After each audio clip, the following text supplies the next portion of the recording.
Welcome to Life Beyond BS, where we ditch the belief systems and the bullshit and get real about life. Here it's about awareness, choice, and creating joy that actually lasts.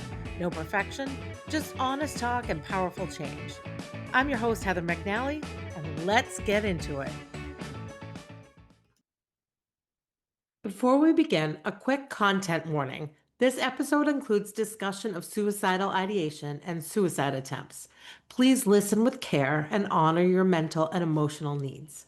If you are currently struggling, I've included support resources in the show notes.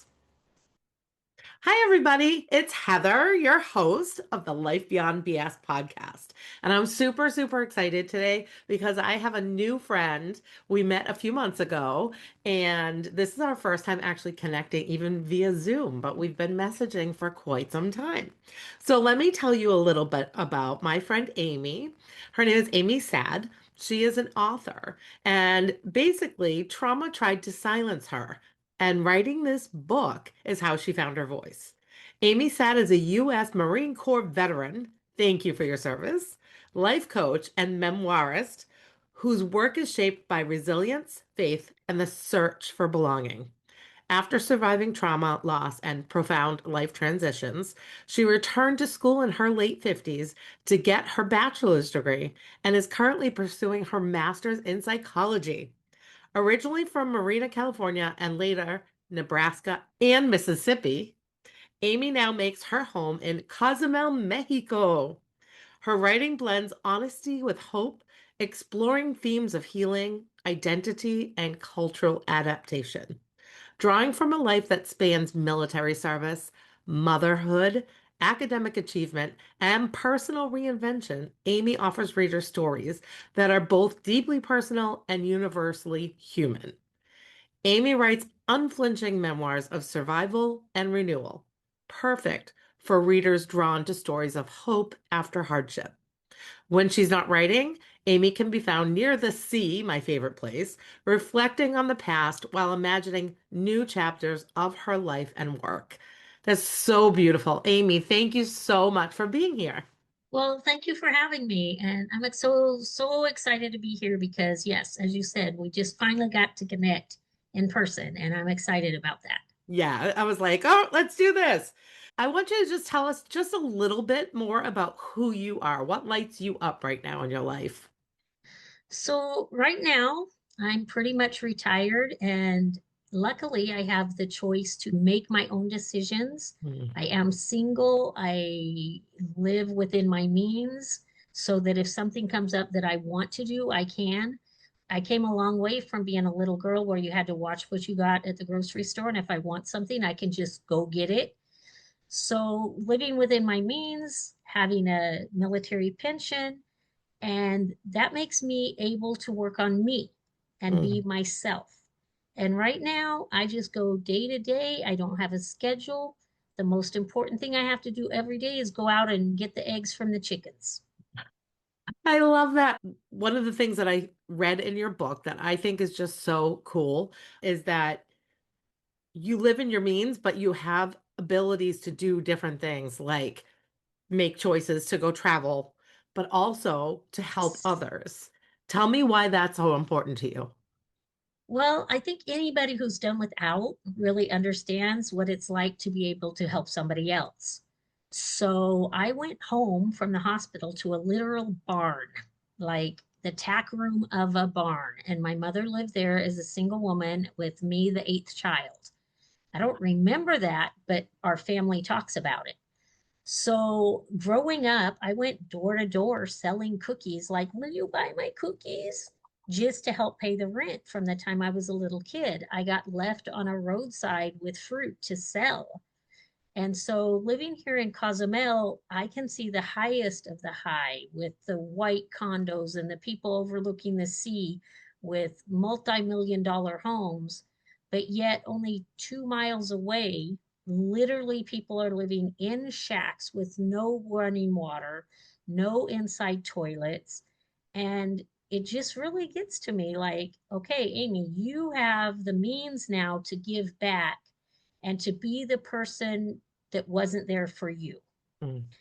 And so I try to do that whenever I can, but I have to be careful because I will give too much. So I have to, be careful. But like I said, I have chickens and I donate my eggs. I get a dozen eggs a day and I donate 7 dozen a week or 6 dozen a week to other people. And it just makes me feel good to know that my neighbor can feed her baby a fresh egg every day because it's my hobby and I'm not worried about making ends meet with the hobby. I love that. And we need so much more of that in this world. We So do. much And more of that. the pandemic started to bring people around, but then I think we're just going right back to where we were before. I think in the pandemic, there was a lot of helping and healing and a lot of stuff that went on, but then all of a sudden, it's like, okay, we're 6 years out. Where are we now? Yeah. And people have just kind of fallen back into the me first stage, which I am totally like, not me first. Put me in the background. Your memoir is incredibly raw and vulnerable. It was just beautiful because it was just so real. I just read right through it so quickly because I just couldn't get enough of the storytelling. I was really struck by how honest and real you were. And I thought that was so beautiful. So I personally would like to thank you for that Thank because you. I think we need more of that kind of real vulnerability in the world because people love to try to put the Instagram perfect out there, Correct. and that's not life. It's just not life. That's not. And it So, definitely wasn't my life. yeah, not mine either. You have been through a lot. Can you tell me some of the biggest belief systems that you had that you didn't even realize that you had that you've had to overcome to even be living in Mexico, like you said, and to even be able to get to that point where you came from having to sell cookies to your neighbors and fruit on the street just to make the rent to now being able to help others. I'm Christian. I've Mhm. always believed in God, even though my mother kind of put us through different churches from time to time. I've always believed that there's more to, I often say to God, okay, will you please tell me your plan for me? Because I don't know what I'm doing. I'm trying this and I failed. I'm trying this and I failed. I'm trying this and I failed. I have depression. I have post traumatic stress disorder. I tried to kill myself several times and came pretty close a couple times. And then I kind of failed at killing myself, which just made me more depressed. Mm, You don't think about there's depression from surviving suicide. And it's every day I would go to bed saying maybe today, maybe tomorrow will be better, and tomorrow was just worse. And then something else would happen and something else would happen.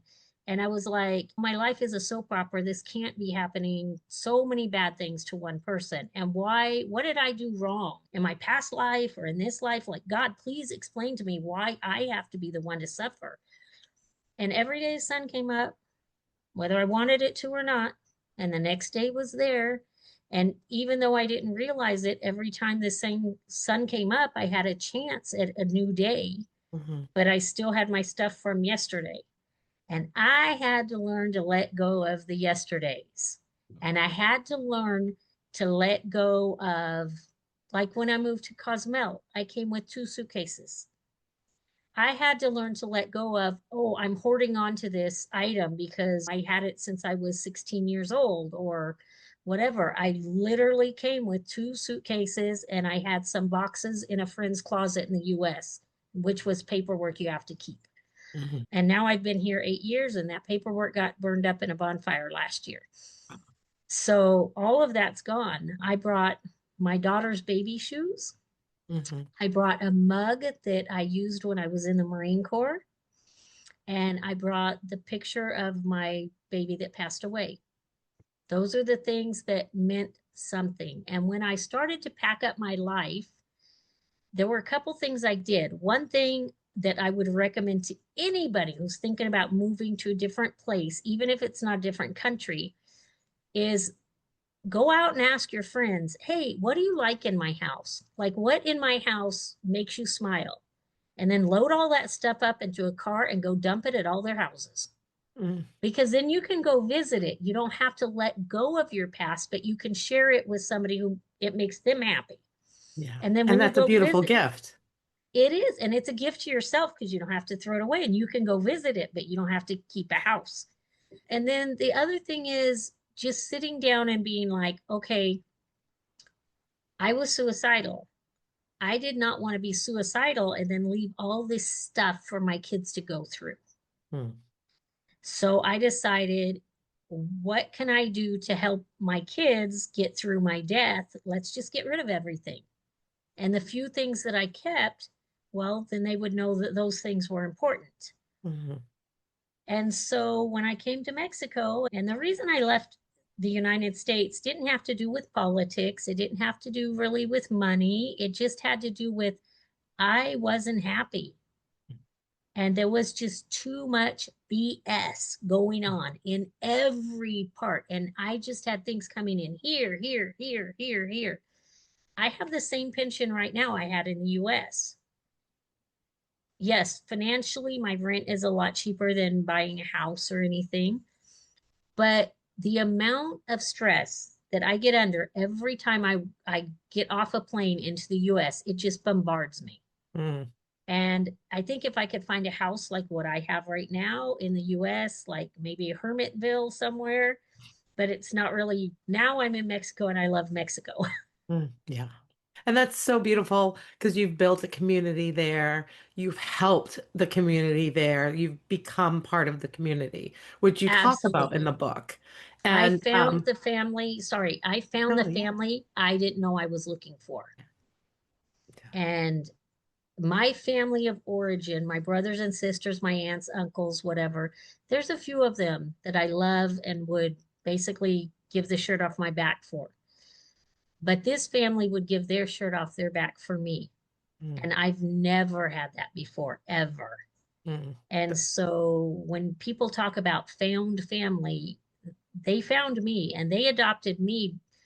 I think I say in the book, I went in kicking and screaming, like, no, no. But they drugged me in and they made me one of their own. Yeah. And I mean that they fought for you, They which is did. it's so heartwarming and it's you chose me when I know looking through your book, you were not chosen in your past. Correct. So they chose you and then you chose them. And Correct. I have also had people in my life that I say, you are my chosen family. And it means the world because family, though it is important, I can tell you that I stopped speaking to my father many years ago. And that was a choice because he was not good for me in my life. And so sometimes you have to make those decisions. But then when you get to choose somebody else and they choose you, that means Correct. more than anything. Right. And family doesn't have to be where you come from. Family, there's adopted families, there's two moms and two dads, there's everything in the world. Mm-hmm. But the people that come along your side and don't leave Hmm. when things get tough, Yep. that's who really your family is. Yeah. And they don't have to have blood inside you. And if they do, that's great. But if they don't, that's great too. Hmm. No, And we choose them, they choose us, and choice is the biggest, most powerful thing that we have. right. And along with family comes community. And it tells us in the Bible that we should gather where there are two or more. Well, when he says two or more, he wants much more because God wants us to be happy. Yeah. I think that in the past, I was always the rock. And even though I was the youngest of eight, I was the one that people turned to. And I Mm, never was allowed to have my own feelings about something. mhm. Where now I can be like, I'll call up my friend and I'll be like, man, I'm so lazy today. I just don't want to do anything. And he says, go back to bed. Mhm. Why are you forcing yourself to go do stuff when you don't have to? Your Right. body's telling you to rest, so go rest. And Yes. never in my life have I been told that, except maybe the last 4 years. Yeah. No more BS of the US. That's what I say. Hmm. Hmm. Well, yes, I agree. I think that the US culture in general is so hustle oriented, and especially where I live in the Yes, Northeast, it's very hustle oriented. It's all about work and school and education and go, go, go, go, go. You have to make your money, you have to have the bigger house, and that's one of the reasons my husband and I have talked about moving to Ireland because I find that the European culture is just so, and I know the Mexican culture is the same, it's just so It's the different. same. It is Yeah. so different. Yeah. The American culture, and I'm not bashing America Yeah. by any way, shape, or form. I was Right. lucky enough to be born there. But the American culture just comes with so much. Hmm. I don't even own a car now. And in Yeah. America, when you say you don't have a car, maybe if you lived in a big city, but I live kind of rural and I don't have a car. But Hmm. that's because I have a little moto scooter and because I can go pretty much anywhere I need to go for $2.50 on a taxi. Mm. Wow. And so economically, yes, that's great. You Hmm. can't do that in the US. Yeah. I'm giving up other stuff. Like there's certain items I like from the US that I have people mule down for me, like a Charleston Chew candy bar. Oh, I love them. Oh, I love that. But you just don't get everything you want. Right. In the US, it's all about me, mine, let me have what I want. Hmm. I'll pay anything to get this. And if I only get a Charleston Chew a couple times a year, I appreciate it a lot more. Hmm. Hmm. Yep. And So I I think also I feel that in the US, and like you said, I'm not bashing it. I'm just saying I'm 53 now, and I've become like, I really know what I want in my life right now. And I think that in this country, we just tend to focus more on the individual versus more of the community and the collective. And I think there are some people that are starting to catch on to that and want to change it. But I really enjoy a slower pace and I really enjoy being intentional in the moment with the people that I'm with. And absolutely. it sounds like you have definitely found that I there. have found that now. And if I could have found that in the United States, that would have been great too. Right, But I right. just didn't find it there. Yeah. I know you went into the Marines. Tell me a little bit about what made you make that decision and what you found in yourself as a Marine. Well, people say you either have to be crazy to go in or they make you crazy once you're in. And which one is it? Because you got to be a little crazy to say, I want to go into the toughest fighting force that the world has, Mm, especially as a woman. The numbers are just astronomical when you go how many of people in the United States have been Marines, and then only 8% of those have been women Marines. But I was tired of hustling. And mm, I was like, hey, if I go in this service, I have three hots and a cot, and I'm not in jail, and they're going to pay me to do it. mm, And maybe I'm going to go to college and maybe I'm going to learn a career and I don't have to buy clothes because I'm going to have clothes to wear every day that, are, and, I can go eat at the chow hall. Like anytime I'm hungry, I can actually go eat and not have to save food for another day. A little bit of it had to do with my brother.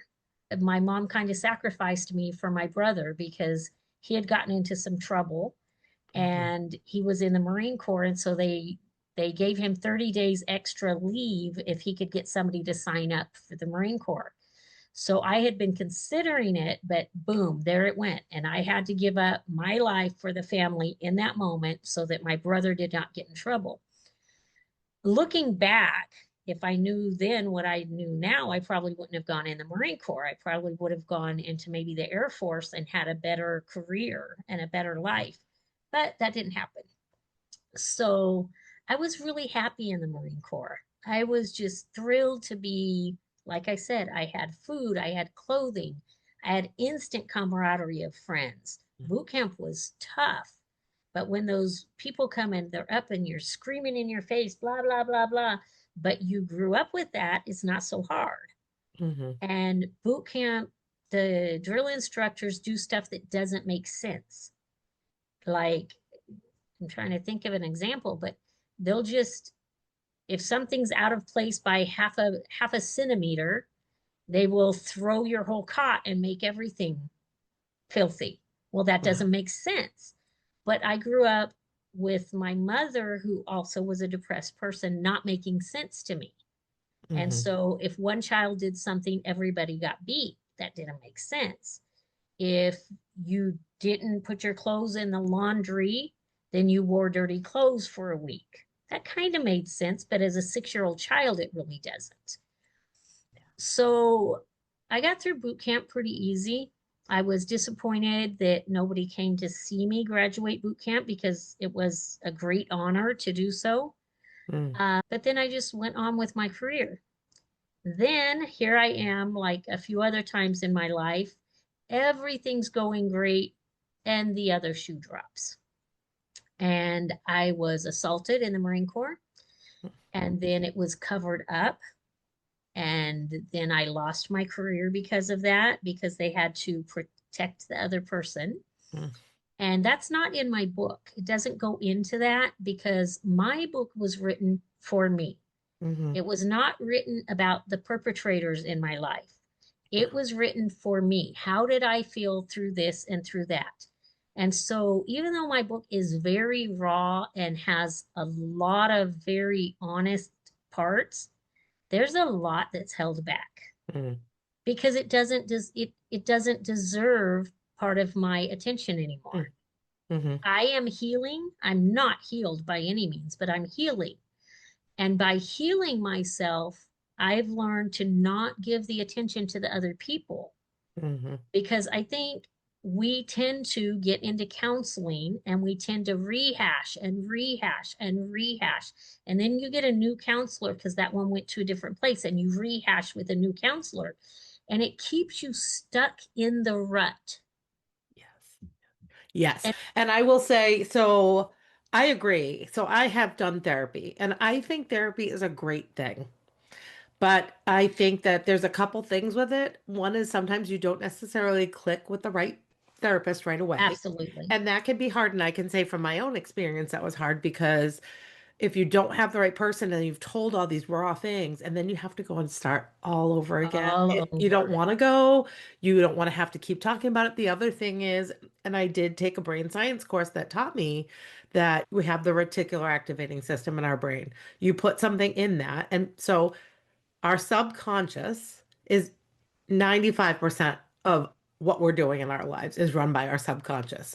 It's our autopilot. We don't even know it. We think we're making every choice consciously, Yeah, no, not and we're really. not. So think of when you had to drive to work and you get to work and you're like, I don't even remember the drive. I've done that plenty of times. And that's your reticular activating system taking over. Your conscious wasn't doing all of that. Yes, Correct. obviously you were steering the wheel, but all of a sudden you're like, wait, I missed like half hour of that. How did I do that? You weren't asleep, but your Yeah, subconscious was driving it. And so when you put something in that reticular activating system, whatever you're putting into it, that reticular activating system can't reject. Your subconscious cannot reject, it can only accept. So if you're right, putting in it, well, I'm going to have a shit day, it's going to look to prove you right that you're going to have a shit right. day. But also look at what you've gone through. And if you can say, I'm done with this and I'm going to now concentrate on this, that's how you start to change things. That is exactly how it started. And I came to Cozumel and I kind of said, this is going to go one of both ways. I'm either finally going to figure out a way to die or I'm going to make it. Hmm. And things are going to get better because I don't have the people around me to keep me down. I don't have the things around me to keep me down. And I just left all of that behind. And one way or the other, this was it. Yeah. And amazingly enough, it worked. And I started to heal. And then the pandemic came and that healed me a lot more. Mm. I had a lot of people say, well, how do you really stay in touch with your grandchildren if you're so far away? And I'm like, Zoom, Oh. Zoom, Facebook Live. And then the pandemic came around. And this lady had told me, well, I cannot just function if I cannot touch my grandchild every day. And I'm like, you're interfering in your son's parenting skills. Mm. You need to let your son parent his kid and get out of their house. Well, Yeah. pandemic came around and she could only see the little boy on Zoom and he grew in leaps and bounds. He Mm. stopped baby talking. He started doing all these amazing things. He started reading. And I keep telling her, you were holding him back. Yeah. But she was holding herself back after Right. she didn't go to her grandson every single day. She started some activities for herself Hmm. and she blossomed as Yeah. well. And that's a beautiful point that you're making because one of the things that we need in life is social connection, yes, but we also need novelty. We need new things in our lives to keep our brains Absolutely. healthy and active. And so it's beautiful to be with your family and people that you love, but it's also beautiful to go try new things, take a class, read books that you didn't read, Absolutely. take art classes. You need independence, but you also need the community. And Right. community comes in so many ways, right? It doesn't always have Oh, to be living with somebody, being with them constantly. You and I have been developing a friendship virtually right. through messaging, and now here we are talking. It's Which I beautiful. just love. I can't, Yeah, it's everybody great. needs to be on her side because she's cool. You've walked through so much, like abuse, loss, infant loss, which I'm so sorry about, mental health struggles. And you've talked about how openly you've talked about how you have been suicidal and attempted Oh, to take your yes. life. So, in those moments, you mentioned that, oh, that was another failure. But do you ever think now, maybe, you really didn't want to? Or do you think that, like, do you think you were scared? Or do you think that what are your thoughts on that? So I tell people sometimes that a lot of us have a bucket list Hmm. and we're trying to complete all the things on the bucket list. And I tell people sometimes, God has a bucket list for me and he's trying to make me complete them all before I figured out how to kill myself. Okay. So I was very honestly 100% ready to die. Okay. Absolutely.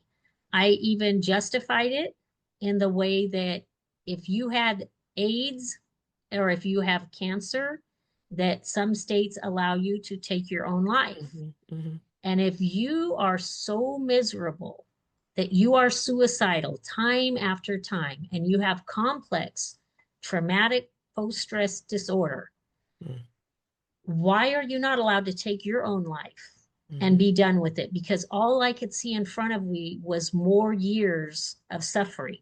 Hmm. And so, and I talked to a psychiatrist once, and he's like, I absolutely agree with you.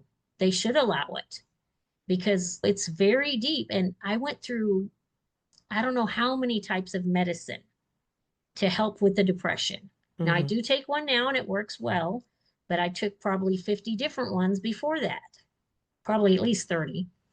Name all the depression medicines, they just didn't work. Hmm. And it took, I'm not going to say I'm never going to get suicidal again because I might, but now I have people looking out for me. And now I have people who love me. And if they haven't heard from me a few days, they might stop by and bring me a bucket of oranges and say, hey, I just was thinking about you. And I don't see how I could go back to a suicidal lifestyle when I have people who Yeah. care enough to just go out of their way to Hmm. invite me to their family things, to check in and say, hey, we haven't seen you for a few days. What's going on? Yeah. Um, so it's very different, I think, now. But yeah, that whole reverse bucket list. When I was in the car wreck, I wanted to die. There was no ifs, ands, or buts. When I woke up from that, I was so depressed that I woke up. I was just, that's all I Yeah. could say over and over. And when I cut my wrists, um, actually, my ex husband was there when I happened to cut my wrist and I cut it this way in front of him. And he laughed and he said, well, you don't really want to die, or you would have done it the other way. So I picked up the knife and went like this. Mhm. And there was no doubt in that day, that moment, that I was just done. Yeah. I just couldn't take any more. I felt so bad. And the only thing that really kept me alive were my daughters. Yeah. The fact that I didn't know who would raise them or how they would be raised or who would protect them. And so it's in my book, and right away it's in the beginning of the book. Taylor and Raven, I love you, and you're the reason I'm here.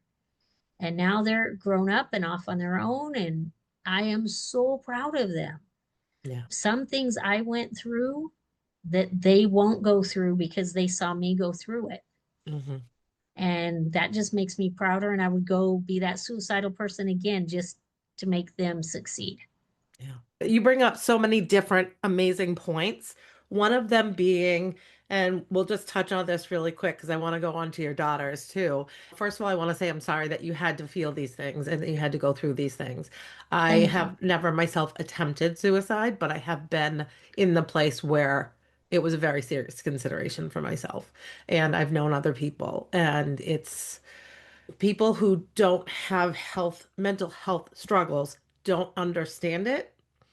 No, And I will say that mental health is still being looked upon so differently from a diabetes, a cancer, a brain tumor, any cardiac problems, heart attacks, strokes, from any physical illness. And the thing that people need to understand is it is an illness. it And is. just It's because a you can't see it doesn't mean it doesn't exist. And it and doesn't mean that people don't suffer deeply. So, deeply. And for you some know, of us, it is a physical illness. yeah. It is some of us we have something that triggers it Hmm. and then you just get better. But for others, it's a physical illness that you have. Yeah. And sometimes when you get triggered, then you can't get untriggered. Right. And Hopefully, our brain is the most complex part of us. And it's people don't seem to understand that it's truly there are illnesses in your brain just like you can have in your heart and any other organ. correct. Yeah. And on top of that, I also have traumatic brain injury. Mm. So that mimics ADHD. Hmm. So now I have depression and then I have ADHD and it's just one fights the other and wow, Yeah. it's hard. It's a lot. It's a lot. I'm happy that you are here.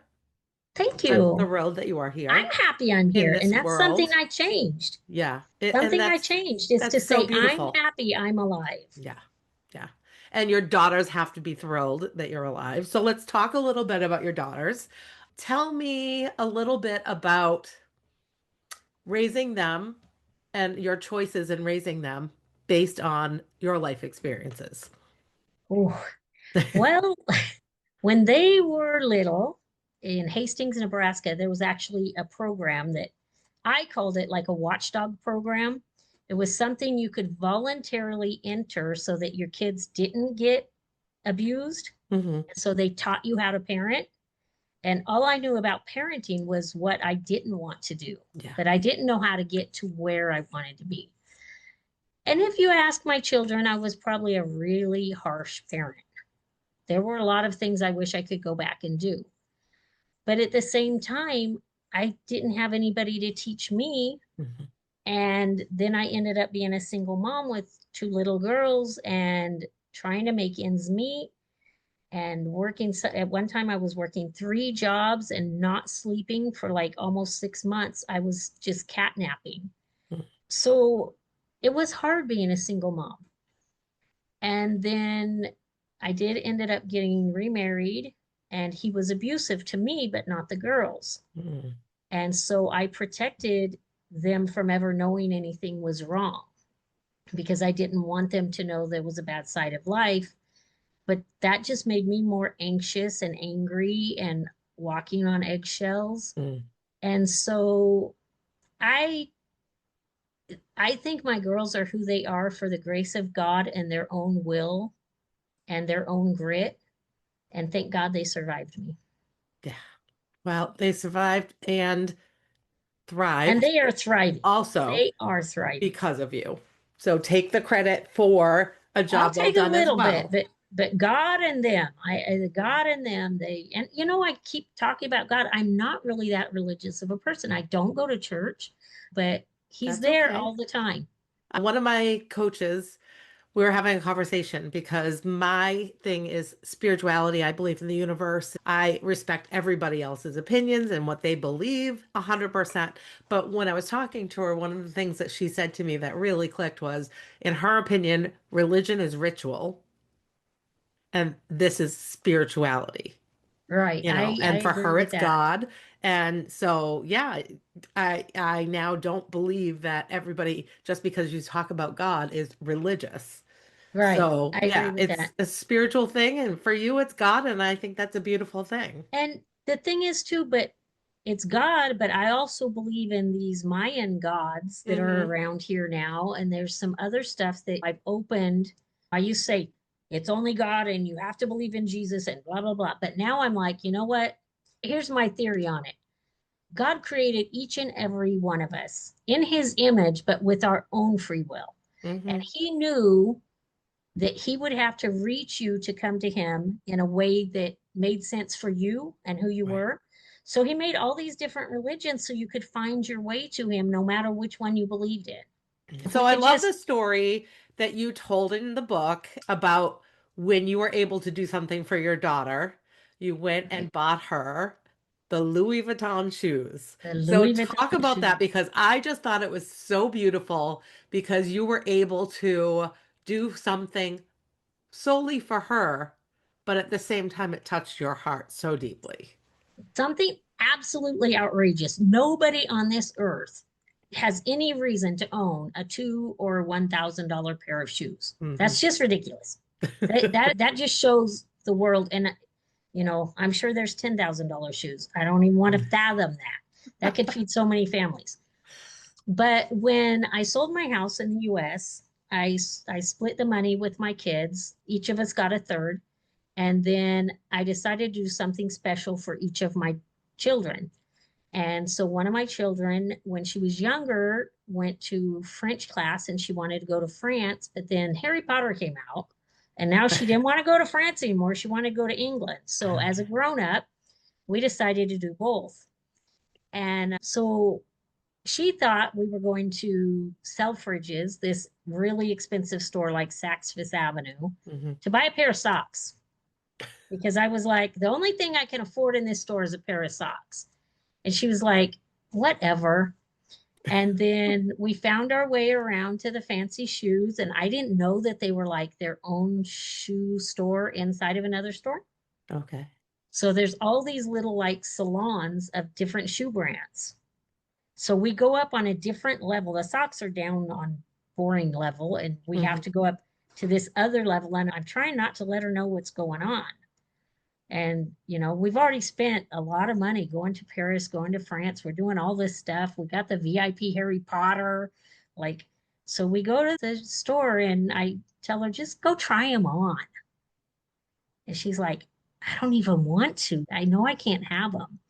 And being able to tell her, I brought you here to buy you the ridiculously expensive shoes. Just the look on her face was a gift to myself Hmm. because nobody had ever done something that amazing for me. Hmm. And I wanted her to know that she was worth it, that she had value. She grew up knowing that, but I wanted her to know, even though the most ridiculous, expensive thing you deserve. Hmm. And she really stepped into those shoes and just blew away everybody inside the building and walked out with a smile on her face. And it was for her. It was absolutely for her. Same as having dinner in the Eiffel Tower. That Hmm. was for her, something that she had talked about when she was a child. But for me to watch and see her get those gifts was the greatest gift I could ever have. Yeah. That was just amazing with her. Yeah. Now, my other daughter, I gave her some credit card numbers and said, do this how you want. And we went to Disney and we stayed on site and we had the food package and we had all the things. Hmm. And I told her, and I was shocked at how much one week at Disney can cost, even Oh, with military discounts and this yeah. and that and everything. And she did her best to save money. And I told her about halfway through, I said, don't save money, just buy what you want. Hmm. And we were there at Disney, and she was hot and tired, and she was Hmm. so just out of place. And I could tell that she just wanted to go home and snuggle her babies because Hmm. that's her. She's a great, amazing mom. And so I called up Disney. I said, hey, I'm not happy at the happiest place of earth. Can you make me happy? And they Hmm. were like, yeah, how much money you got? And so we ended up getting some VIP passes, and thankfully the babies were little. We didn't have to pay their passes, but I took that pressure off of her that day. Hmm. And the next day, she was able to enjoy. Hmm. The girls were happy. She was happy. I was happy seeing her happy. And I realized that I put more stress on her than I ever intended to. Hmm. And I have apologized to her so many times that I did not mean to stress you out by saying, you go plan the trip. Because as women, we often have that thrown on us by our Yeah. husbands. Hey, let's go to the game this weekend. And then we have to arrange everything. Hmm. Um, so taking those two things that I gave the girls, and that was just when I moved to Cozumel. And it Hmm. was like our last big hoorah together, separately, but as a family. And I wanted the grandchildren to have a little memory or pictures of my Mimi took me to Disney when I was Hmm. little. And crazy enough, I didn't talk about it in the book, but I met the fairy godmother at Disney. Okay. And we were kind of looking for her, and then she kind of popped out of nowhere. And she said, "You, hey, you, I need to talk to you." I was like, "How did she know that?" That fairy godmother is really a fairy godmother. Mm. She took my hands and she held my hands and she talked to me and she told me, "You need to stop settling." She said, "I don't know you from anybody, but I am the fairy godmother and you settle too much." And it Wow. was really funny because I had just started moving to Cozumel and I'm like, I'm not settling. I'm not doing that. And then I started to realize I had settled Yeah. before. Yeah. And so then that trip kind of got to be for me too. The universe knew and provided. Everything just lined up. Yeah. And That's so beautiful. but we had to be open to it. Yes. And I think that as a people, we are not open to the big beautiful changes that could happen if, Hmm. as you often say, get rid of the BS. Yeah. If we have 5 cars and we have to wash those cars every week, we don't have a chance to go out and meet new people at the park. Yeah. And I think me moving away alone without my family allowed me to open who I was as a person and to Mhm. heal. And one thing I always say, and I've said this my whole life, but now I feel it, is a quote by Maya Angelou. And one of the things in the world, I was like, I wanted to meet her before I died, before she died, or before I died, whoever. And it's, you do the best you can with what you have. Hmm. And when you know better, you do better. Yeah. And so now I can say, I'm not that person who needed 4 cars in my life, who needed a bedroom for each child. I currently live in a studio. Hmm. My kitchen is in that corner and my office is in that corner and my bed is over there. And I am so happy because I don't have to spend the whole weekend cleaning everything. I don't have to go vacuum 7 rooms Hmm. and I don't have to clean 4 bathrooms. I have one bathroom, one little kitchenette, and I am so happy with that. And that's just, wow, that's profound because everybody, and that's one of the US things to me, is everybody's trying to compete and have the bigger and the better. And oh, well, I have this. And not even necessarily consciously, it's just so No. ingrained in us, in our society, that you want bigger and better and more money and more things. Um, that's And the not what government teaches matters. it. So in America, the government teaches you Mm, that if you have children of different sexes, they can't live in the same bedroom. yeah. So you have to separate your kids. Hmm. And in America, you get taught at a young age, let your baby cry it out. Mm, Well, I never agreed with that, but I did it because that's what I was taught to do. But here where I live, you might have a family of 6 living in a studio, and at night they move the things out of the way and then they put the hammocks up. mhm, So the day goes on, the kids fight between themselves. When it's time to go to bed, you're going to be sleeping in a hammock with your brother. You better get it together. mhm, So I was taught with my kids, well, if you can't behave in the family, then you need to go to your room and shut the door.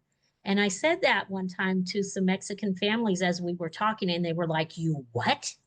Yeah. Like you sent your kid to the room alone because Mhm. they couldn't behave?" And I'm Mhm. like, "Yeah, that's what we do." Or you Yeah. put them in a corner. And what I learned was that's not how to teach people to be a community or a family, to be together. And you don't need to let your baby cry to sleep. You don't need to send your child away. Mhm. What you need to do is stop cleaning that car. And if you only had five, if you have five and you only need one, stop cleaning the car and listen to your kids. And Mm. I wish I could go back and be the person I am now when I had littles, because I would have stopped so many things and I would not have done so many things. And I would have learned to live within my means. Yeah. And I can say the same. I can I think definitely say the most of us same. can. But I think, okay, so that brings up for me like identity. Okay. So we get these names and these labels placed upon us. You're a daughter, you're a mother, you're a spouse, you do this for a living, so you are that. But throughout your experience, you kind of had to figure out who you were. I asked you in the beginning, I introduced you, but I also asked you, who are you? And then you have to find your worth and you have to find your own value. So throughout your story, you tell things from the point of view of the girl that you were and what you experienced. So, I guess number one, I would say, who do you think that girl was in the beginning? And number two, how did you find your identity to be able to start saying, I'm happy? Okay. Well, I think that the girl in the beginning she was the embodiment of all the things, the bad things that happened. Mm, And as I began to heal the little girl, and some people say the child inside you, whatever, I say mm, she's the child beside me, not mm, in me, but beside me. And in the book, I look at the little girl sitting beside me. She's really not there, right? She's just an embodiment of what I'm thinking of. She is the one who took all the abuse. She is the one that lived through everything. She is the one who really, I would love to have a conversation with her, mm, and say, I'm so sorry you had to go through all that for me to become who I am, because I kind of still see us as separate people. And I think that self preservation at this point, that she is healing and she's not at my side like she used to be. But I know who I am now. mhm, And now I'm a princess. And my nickname here is Princessa. And when I got to Cozumel, I was like, I'm going to go to Cozumel. I'm going to party like a rock star for like a month.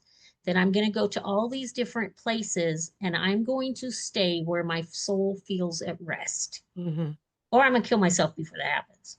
Well, luckily, I found my soul resting in Cozumel. And as soon as I started living that rock star lifestyle, like, hey, I'm and go to expensive drinks and I'm going to go for the expensive food and I'm going to take care of me. I'm going to go get the boat and then invite everybody to go with us. And I'm going to be that rock star like Rodney Dangerfield, he can do it all. yep, And I kind of tried it out and it kind of fit. And so my first year or so in Cozumel was really like spending a lot of money and being happy and just acting like what I thought being happy was. mhm, And then I kind of slowed down and I was like, eventually your money will run out. Eventually you're not going to be as young and as pretty. So where are you going to be from then? But the princess thing came around because somebody said, well, how come you get to sit at the front of the boat? Or how come you get to drive the boat? And I'm like, because I paid for it, because it's mine, because I deserve it. And then mhm, they said, what do you think you're a princess or something? And for the first time in my life, I turned around and said, yeah, I do. Because you hear about you're like the daughter of God or daddy's little princess or mhm, somebody who's taking care of you and you are that treasured, beautiful person. So I realized in that moment, I was taking care of myself. And I was like, I'm gonna let all that stuff go from the United States or from my previous life. And now Mhm. I'm gonna live like a princess. So now I'm gonna make you open the car door for me. I don't care who you are. You're open. I'm gonna stand there till you open it. And in the US, I would never do that. Other Mhm. people would, but I was like, well, I don't deserve that. Oh Mhm. no. I learned that I will stand there and make you open the car door. Yeah. And you want me to call you first? Yeah, that ain't happening. Yep. My Yep. phone sits right over there, and you can call me if you want to talk to me. Not to the point that, it's bad, but I made other people start to treat me like the person I wanted to be. And You show somehow, people how to treat you. Yes. and also I learned, so I showed people how to treat me. But the biggest thing think I learned about that was when people show you who they are, believe them. Yep. Because you need to know everybody, if nobody takes anything out of this podcast, Hmm. if you are in a bad relationship with somebody, you are allowing them to treat you that way. Get up and walk out that door because you will be there like I was 15 years later in this same muck. Yeah. So, first of all, show them how to treat you. And then, second of all, know that they showed you from the beginning who they were, and they're not going to change as long Yeah. as you put up with it. Nope.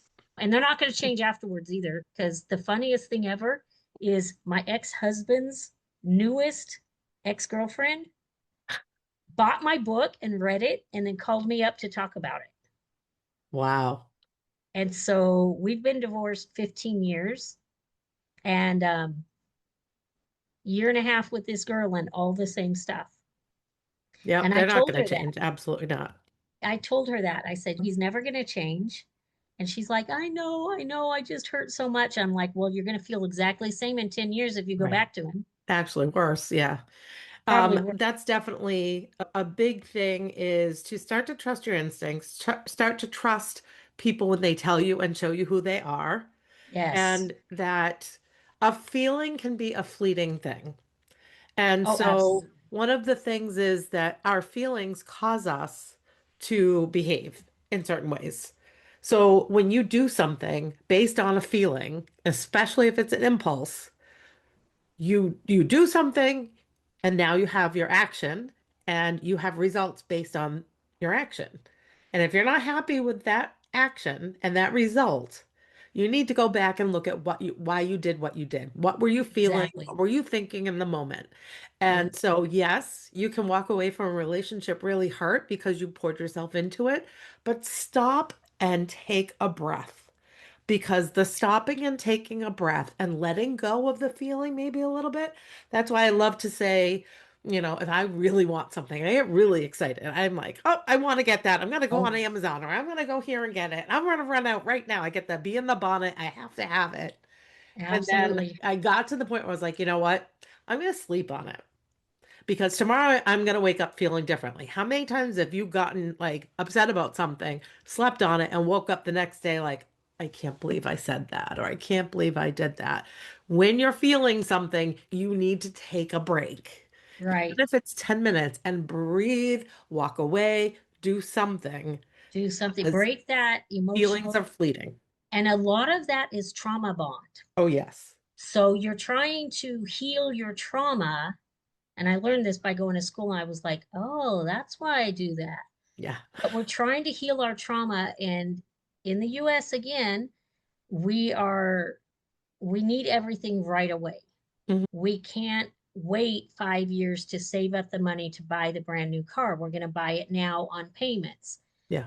And it's now, now, now, now, now. And one thing I learned in Mexico, there is no now. There's Yeah. this word, mañana. Hmm. Mañana just means not right now. Yeah. It does not mean tomorrow. You can look it up in the dictionary. Mañana means tomorrow. No, it doesn't. It just means not right now. And Yeah. there's another word, ahorita. Ahorita, ya voy a, to, now in a little bit, I'm going to go do this. No, ahorita means not right now, Hmm. but it could be 6 weeks from now. Hmm. And if you think it's bad in the US about the cable guy, okay, no, no. The Yep. cable guys here are, I went to Starlink because I couldn't deal with the cable guys anymore. Yeah. So it's not like between 1 and 3, it's like between day 13 and 17. I'll tell a story on myself, which Hmm. people might really get a kick out of. So one day I drank a little much one night. And the next morning I was supposed to go to physical therapy. And I called them up and I said, I cannot come in. And they're like, oh, are you okay? Are you sick? And I'm like, no, I'm just hungover. And imagine doing that in the US, calling up a doctor's appointment saying, Oh. I'm hungover, I can't come in. And the therapist just said, you know what? That happens. We'll just reschedule you for next Monday and everything will be fine. I hung up the phone. I was like, what just happened? Like, nobody called me an alcoholic. Nobody Mm, called me a drunk. Nobody got down on me. And they just said, things happen. yeah. We'll try again. Yeah. And we just don't, as Americans, we just don't do that. And Yeah. we keep all that bullshit stuff crammed Hmm. up in here and then it just Tense. explodes. It's And tense, and wherever you hold your tension, it stays there. It's in your body, it's in your brain, it's in all of you. And the problem is you develop that cortisol. You have cortisol, and that's not what right. it's meant. Cortisol is supposed to be there like to help you in a stressful situation, then you get out of it and you let it go.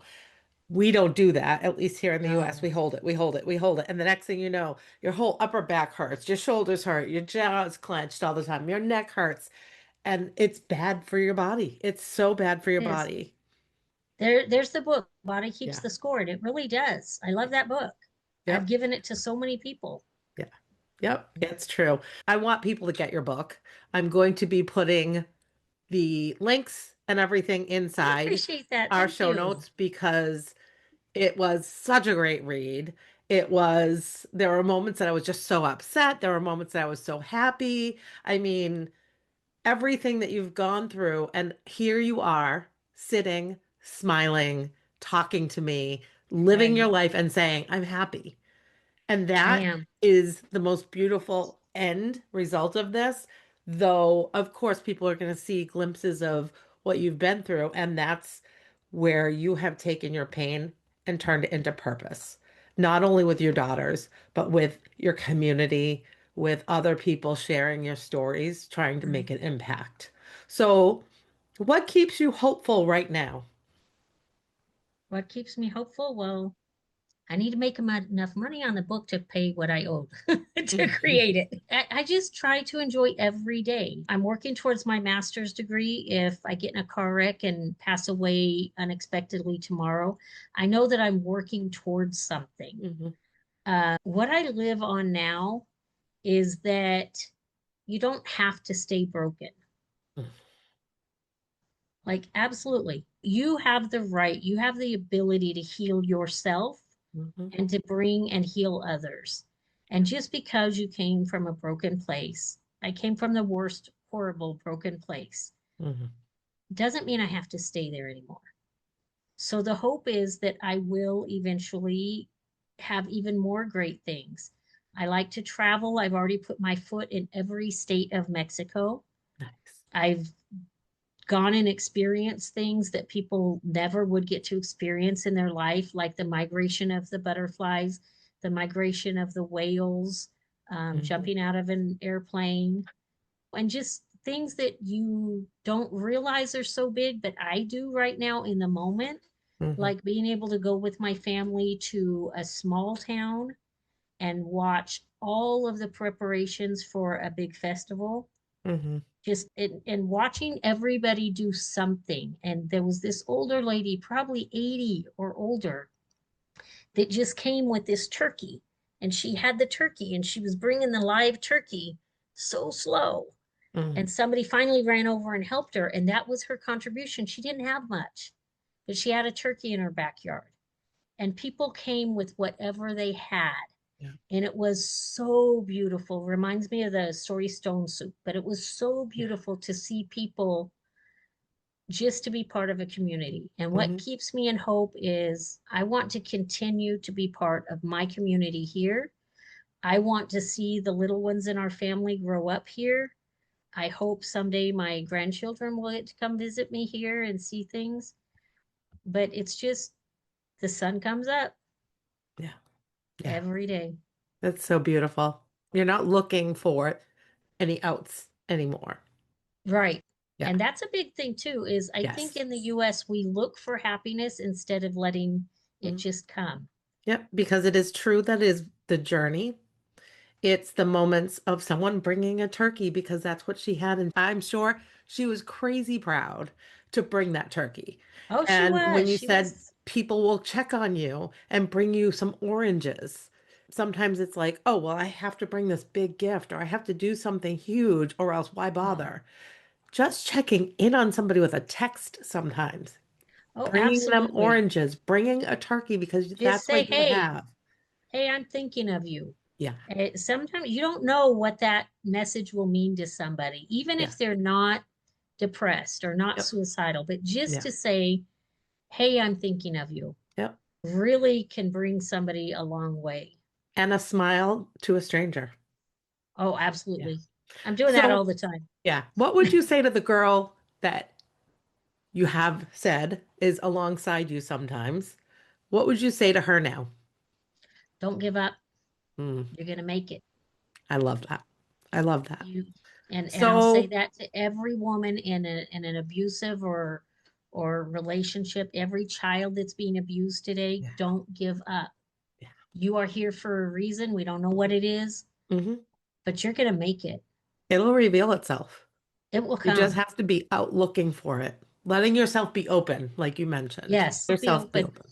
Get through today. I think Yeah, that's the biggest thing too. Just get through today yeah. because the sun is going to come up tomorrow. And you've said that a couple times about the sun It's coming just up, and that's something so, they say in Mexico, the sun shines for everybody. So if you have a lot and somebody has, or if you have a little and somebody else has a lot, mhm, you don't be envious of that right. because the sun shines for everybody. And you can be somebody else's sunshine too. And you can, you're right. And that's kind of what it always means is Yeah. there's always somebody below you. Yep. Yep. So just keep looking up, just keep going up. And I wish I didn't have to wait till I was 57 to know why I'm here or what I'm doing, but it's coming around. Yeah. Things happen for a reason in their own time. So Absolutely. I love this. This is an amazing conversation. I feel like I could talk to you for 5 more hours. Me Um, too. but what I would like to know, one last question is what does a life beyond BS look like and mean to you? Oh, you got to just give it up. Like there is so much stress and so many, if you're going to bed at night worrying about tomorrow, Hmm. that is, I'm just gonna say that's bullshit. Hmm. That's not BS. That is pure bullshit. Yeah. If you're worried about what happened yesterday and you're worried about what's happening tomorrow, there's nothing wrong with planning for Christmas coming up.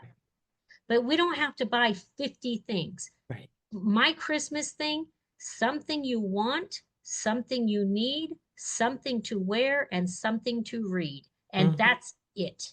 You I don't love that. need any more than that. Yep. So to just go beyond the BS, go beyond what people tell you are Hmm. and be who you really are inside. Yeah. And I'm going to say that to every person out there. If you're gay or lesbian, that's okay. Be Hmm. that and Hmm. be happy and own it and be proud of it. Be you and be happy. And Yeah. don't give your bullshit then to somebody else. Yeah. And that's for everybody, everywhere. Everywhere, Everything. everything. Yeah. Just let go of the bullshit. Don't hand it to somebody else and just go be happy. Yeah. Live your dreams. Awesome. Thank you so much. So I Oh, want, like I said, I'm putting all the information in the show notes. So everybody check thank out you. Amy's book because it truly is beautiful. For many of my listeners here and future listeners, this could help heal part of your soul just by reading or listening to the book. So I want to thank you, Amy, for being here today. This was my pleasure. I Thank you love, so much. I love your story. I hate what you had to go through in some ways, but it also built you It made me. into who And you one are. one last thing, Heather, the book is coming out in Spanish this month. Oh, great. because my family here couldn't read it. Yep, yep. And it's also coming out in Audible in January and Oh, Audible in Spanish in February. So fantastic. there's going to be a That's, lot of ways to read it, to yeah, listen to whatever. awesome. So thank you for telling people to check out my book. I appreciate it. The name of the book Absolutely. is I Know a Girl. Yes. By Amy Sadd, Sadd. Yes, ma'am. Thank you again, Amy, for your time. Thank you, everybody, for listening. Make sure that you're on my email list so you don't miss out on the weekly tips, life hacks, journaling prompts, and everything that I am involved in and doing. My program, Happy Healthy Whole, that's beginning January 13th, and any other upcoming events like speaking gigs and things. If today's episode made you breathe a little deeper, made you think, made you feel a little bit better, do me a favor and leave a quick review and follow and subscribe to the podcast. Thank you so much for sharing this space with me. My hope is that you walk away knowing that you have the power to choose differently. Go live fully, freely, and unapologetically. Your life beyond BS starts now. I'm so grateful you were here today. Remember, your peace, joy, and happiness aren't found in the BS. They're found in your choices. If this episode spoke to you, please rate, review, follow, and subscribe, and share it with a friend. For ways to connect or work with me, check the show notes or visit heathermcnally.com. Until next time, keep choosing you and keep living your life beyond BS.